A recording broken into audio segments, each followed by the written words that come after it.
Before I begin, I'd like to share that I would have preferred to be meeting with you all in person. That's not possible for me. So I'd like to express my gratitude to the people and technology that make this possible. I'm grateful that we can share this space together. I'd like to start with a joke because there just isn't enough joy in our shared experience. I heard an old man talking to his wife, and over a period of time, he used a lot of terms of endearment: honey, darling, pumpkin, my love. Later, I asked him how he could still be so loving after all this time. What was his secret? He looked at me and replied, "The truth is that I forgot her name 10 years ago, and I'm scared to ask her." According to a recent survey, Americans lie 4 times a day on average: smoothing, impressing, deceiving. To some degree, we humans are replacing truth for what can pass as truth. It's a way of coming out on top. This is a dangerous pattern. It takes discernment, courage, and skillful means to hold the truth. We are all the same human species. That's true. So our effort to see clearly and act honestly can plant a seed. Loving effort makes a pattern, an impression in the human collective consciousness that endures. In a moment, I'm going to tell a tale that begins with right whales. These aren't whales that are always right or insightful. It's just what they're called. Their story led me to an insight. When it comes to global climate change, a lot of people may feel disempowered or disconnected. A lot of reporting on climate change will focus on what's huge and distant: warming acidic oceans, rainforest destruction, melting polar ice caps, floods, fires, typhoons. When we feel overwhelmed, we might project the problems of climate change and habitat destruction onto governments, corporations, and distant rainforests. These are important, but it's easy to forget that we can all make a difference, that there is power in the patterns that we can make in the world. And photo 1, please. This is a photo of a right whale, a northern right whale with her calf, and you can see there's netting coming off the side. Thank you, Anne. So in May of 2023, I watched a PBS Nova show about northern right whales that are under threat from climate change, fish and crab netting, collision with ships, and global climate change. It's really a planetary story about the pressures of survival on so many of our animal species. I'm going to focus on netting. Right whales get tangled in nets and thrash wildly about and cannot be freed. The nets penetrate their flesh and they're in danger of drowning. We agree that this is a problem, a difficult problem playing out in the Atlantic Ocean, far away from the traveled pathways of our neighborhood. How does it relate to the ways that we live our daily lives? The very next day, I noticed a flock of white-throated sparrows in newly spread grass seed. The sparrows were migrating north and had found my little garden. At some expense, the soil was tilled and good dirt spread with a mixture of miniature clover, lomo grass seed, and a seed blend for shade. The sparrows were so numerous, they were less than a foot apart. They were going to eat all the seeds. I found a solution. 3/4-inch deer netting, and I placed that over the ground. The sparrows like to engage with the soil, and this prevented that. But I ran short of netting. Then I noticed that I had deer netting placed over the nearby yew bushes. The plastic netting had been put there years ago and had been pushed aside as the bushes grew. It was no longer needed. So I decided to use that netting. I discovered a large garter snake, about 2 to 3 feet long, trapped in the netting. If I hadn't worked to set it free, it would have died. Right whales I'd seen on public TV just the night before suddenly seemed more relevant. There are things that we do that have unintended consequences. Back to the sparrows. The netting worked, and the sparrows triggered an insight. There is an untold story about survival of early farmers on the Great Plains. Little House on the Prairie is a fairy tale. Our songs like Home, Home on the Range are sort of a joke. Gary Larson has a humorous take on the second line. And photo 2, please. I could do any out. Work. Thank you, Anne. While I'm at it, I lost. While I'm at it, here's Gary Larson with another Frontier song. And photo 3, please. Well, give me a home with a buffalo robe. Thank you. Thank you, Anne.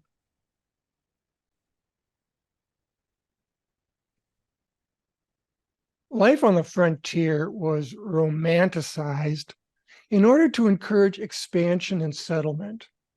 In reality, wealthy interests on the East Coast were looking for cheaper sources of food. In reality, life on the frontier was extremely difficult, more like survival. Nature, whether it be fox that ate your chickens or thousands to millions of migrating birds eating seeds or harvest, nature did not seem like a friend. We all know there were once billions of passenger pigeons, and they were shot into extinction. What we mostly don't know is that these pigeons caused serious crop damage. Farmers shot and ate them in order to survive. I've heard biologists talk about other bird species that attacked fields in the millions as they migrated. Here's the thing. Farmers were surviving in places where they were not indigenous. They did not understand patterns of the land and brought with them an aggressive attitude of protect what is mine. They were supposed to be self-sufficient. They were told that over and over. At that time, guns and bounty hunters may have appeared to make survival possible. Underline survival. The backbreaking work was not supported. Survival is hard, and the long story of rural survival may have been covered over with layers of hogwash and hype, frontier myth-making. It's possible that there may be unhealed generational pain in rural areas that makes some people vulnerable to political voices that pretend to listen to their unspoken pain.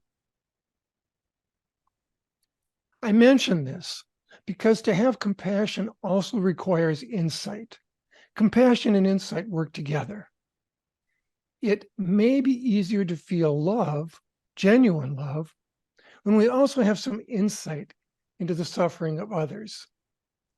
As a collective human species, suffering is shared. We all know both joys and sorrows, pain and pleasure. It's called the human condition. Let's not cover it with layers of hogwash and hype. Perhaps we can bring compassion and insight into suffering. For example, the insight that all life is connected is truth. The challenge is to hold this truth. The challenge is to become the best version of ourselves with kindness. We don't need to beat ourselves up for missing the mark or not making the grade. Throw out self-blame to the extent that you can. There's a joke. A dog is lying on a couch getting therapy and says to the therapist, "It's always good dog. Good dog this or good dog that. Never great dog." Often, we're not satisfied with our own good effort, like we can never be enough. But we are enough. And Mr. Rogers liked us just the way we are. And photo 4, please. That's Mr. Rogers with Coco the gorilla. Thank you, Anne. This therapy dog cartoon also illustrates the point. And photo 5, please. Well, I think you're wonderful too. Thank you, Anne.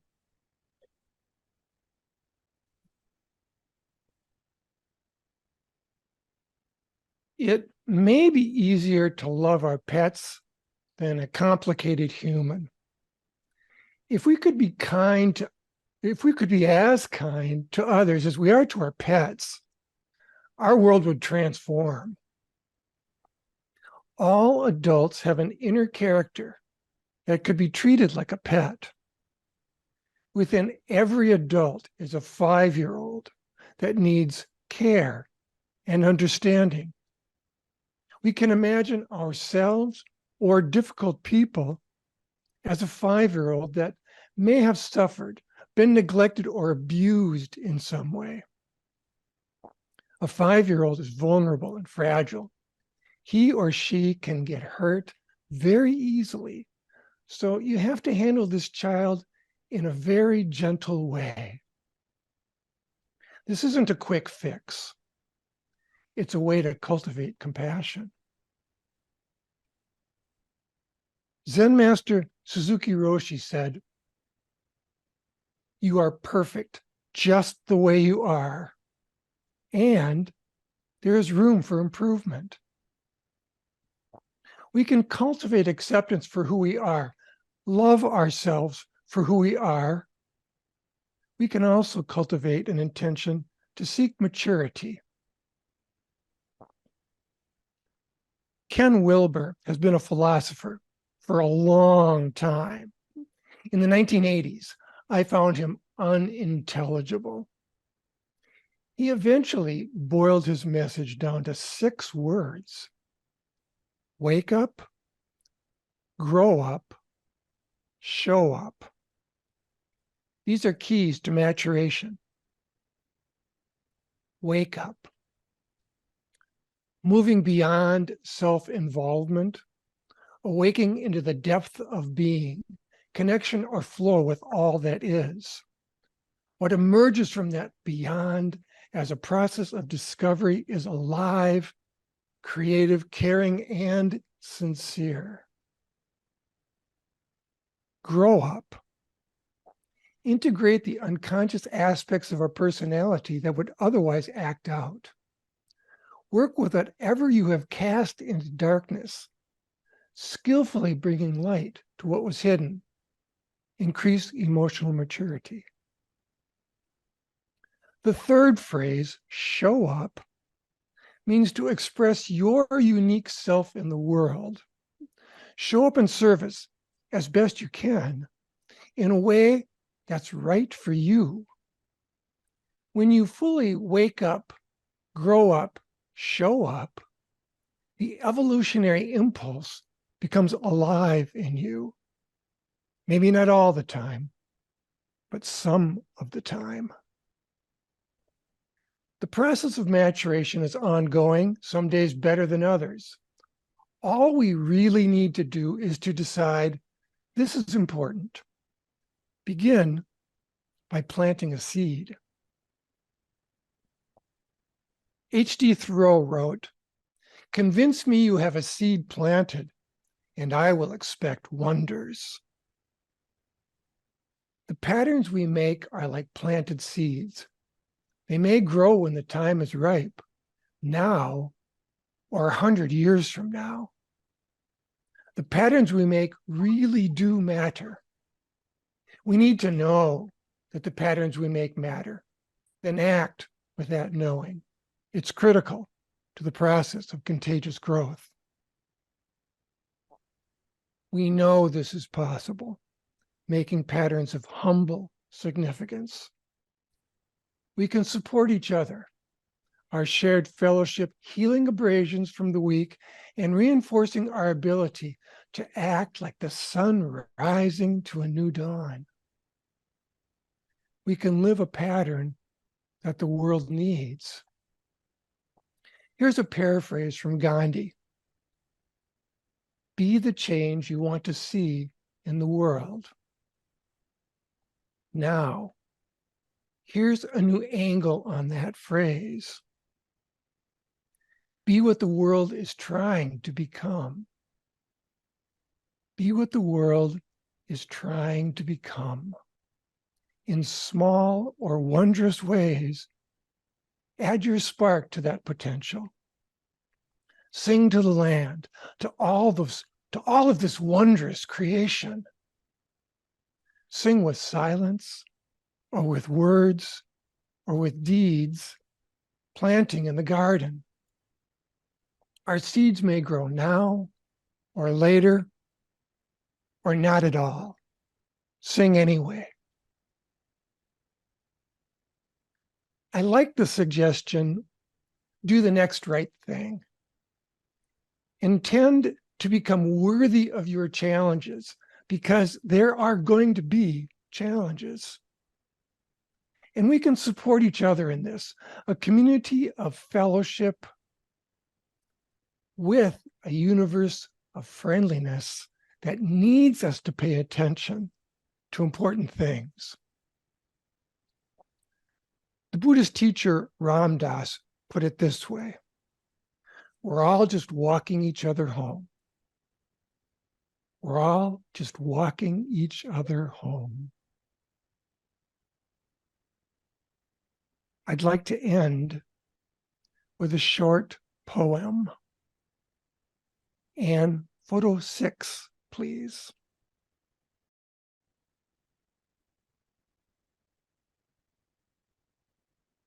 Here's to the bridge builders, the hand holders, the light bearers, those extraordinary souls wrapped in ordinary lives who quietly weave threads of humanity into an inhumane world. They are the unsung heroes in a world at war with itself. They are the whisperers of hope that peace is possible. Look for them in this present darkness. Light your candle with their flame, and then go. Build bridges, hold hands, bring light to a dark and desperate world. Be the hero you are looking for. Peace is possible. It begins with us. Thank you, Anne. And I'd like to thank you all for these moments together.